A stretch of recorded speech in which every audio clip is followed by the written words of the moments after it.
Rice మిల్లర్లు రైతుల నుండి సేకరించిన ధాన్యం దిగుమతి చేసుకోకుండా రైతుల్ని ఇబ్బందులకు గురి చేస్తున్నారని కిసాన్ సెల్ కన్వీనర్ గోలి జగాల్ రెడ్డి ఆవేదన వ్యక్తం చేశారు. ఈ మేరకు కిసాన్ సెల్ నాయకులతో కలిసి కలెక్టర్ చంద్రశేఖర్కు వినతి పత్రం అందజేశారు. సోమవారం కిసాన్ సెల్ ఆధ్వర్యంలో జిల్లా కలెక్టర్ చంద్రశేఖర్కు వినతి పత్రం సమర్పించారు. ఈ సందర్భంగా కిసాన్ సెల్ కన్వీనర్ గోలి జగన్ రెడ్డి మాట్లాడుతూ రబీ సీజన్ వరిధాన్యం కొనుగోలుకు జిల్లాలో ఏర్పాటు చేసిన ఐకేపీ సెంటర్లు, కోఆపరేటివ్ సొసైటీ సెంటర్లతో పాటు ఇతర సెంటర్ల ద్వారా కొనుగోలు చేసిన ధాన్యం రైస్ మిల్లుల వరకు వచ్చిన తర్వాత ధాన్యం సరిగా లేదని, క్వింటాలకు 5 నుండి 10 కేజీలు తరుగు తీస్తామని, లేదంటే ధాన్యం తీసుకువెళ్లాలని ఇబ్బందులకు గురి చేస్తున్నారని ఆవేదన వ్యక్తం చేశారు.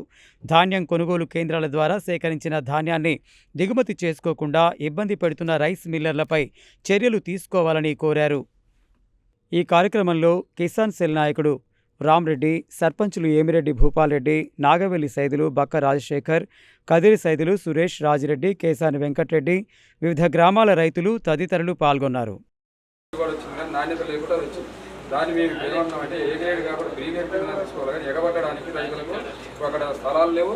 ఒకవేళ ఎగబట్టాలని చేసినా కానీ ఈ రైతు ఎగబట్టి ఈ రైతు దాంట్లో పోయి ఆ తాలు పడుతుంది.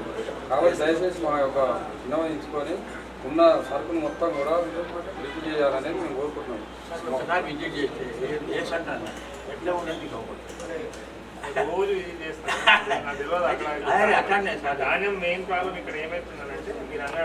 పల్లెటి రామిరెడ్డి, తొరగల గ్రామం, నల్గొండ మండలం. ఈరోజు మా రైతు సోదరులందరూ ఈ యాసంగి పంట రబీ సీజన్లో కొరకు ధాన్యం కొనుగోలు కేంద్రాలు ఏర్పాటు చేయడం జరిగింది. ఆ ఏర్పాటు చేయడంలో ముఖ్యంగా మాకు తెలిసినంత వరకు దాదాపు నేను 10 ఏళ్ళ నుంచి కానీ ఎక్కువ అవుతుంది.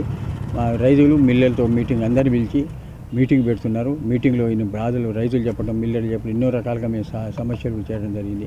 కానీ ఈ మధ్య అలాంటి మీటింగ్లు లేకుండా పోవటం వల్ల ఇప్పుడు సమన్వయం మిల్లర్లకు రైతులు లేకపోవడం వల్ల అధికారులే వాళ్ళతో మిల్లర్తో ఏకయ్యి మాట్లాడడం జరిగింది. మళ్ళీ ఏం లేదు. ఇప్పుడు ఈ సంవత్సరం మాకు ఊసతీడు రావటం వల్ల రైతుకు కొంత దెబ్బ జరిగింది. అంతేకాకుండా 53 దాంతో తూకం వస్తలేదు, వడ్లు ఎక్కువ అవుతుంది. దాంతో బస్తా 40 కిలో బస్తా కంటే 35 కిలోకి ఎక్కువ వస్తుంది. కొన్ని రకాలుగా గవర్నమెంట్ గారు ఎంకరేజ్ చేసి దాంతో పెట్టించారు. దాంతో కూడా నష్టం జరుగుతుంది. అయితే ఎక్కువైన వడ్లను తీసుకొచ్చి ఉత్త కుల్లా పోస్తే వాడు డ్రైవర్ని మాకు పైసలు ఇవ్వాలి ఎక్కువ అంటున్నాడు. పోనీ బస్తాలు పెడదామంటే బస్తాలు వేసినా వీల్లేదు. ఇది గవర్నమెంట్ ఆర్డర్ ప్రకారం 40 కిలోకి ఎక్కువ ఉండకూడదు. ఆ రకంగా ఇది బస్తాలు నష్టం పెట్టలేక ఇటు పోలేక రైతుకు 2 రకాల నష్టం జరుగుతుంది. దాంతో ఈరోజు కలెక్టర్ గారిని కలవటం, మా రైతు సోదరులందరూ వచ్చి ఉన్న వాస్తవాలు వాళ్ళకున్న బాధలు చెప్పడం జరిగింది. దాన్ని కలెక్టర్ గారిని ఇవ్వడం జరిగింది. జిల్లా కలెక్టర్ గారిని మా రైతు సోదరులందరితో కలవడం జరిగింది. ముఖ్యంగా ఈ రబీ సీజన్లో ఏమైందంటే ఐకేపీ సెంటర్లు అన్నీ కూడా ఓపెన్ చేశారు.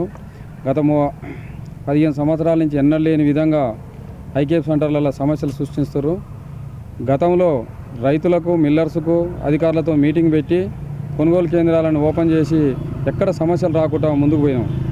కానీ ఇప్పుడు అధికారులు, మిల్లర్సు సిండికేట్ అయినట్టు అయ్యి కనీసంగా రైతులని పిలవకుండా ఆ సమస్యలని జటిలం చేసుకుంటూ ఎక్కడికక్కడనే ధాన్యం కుప్పలుగా పేరుకపోయి ఉన్నది.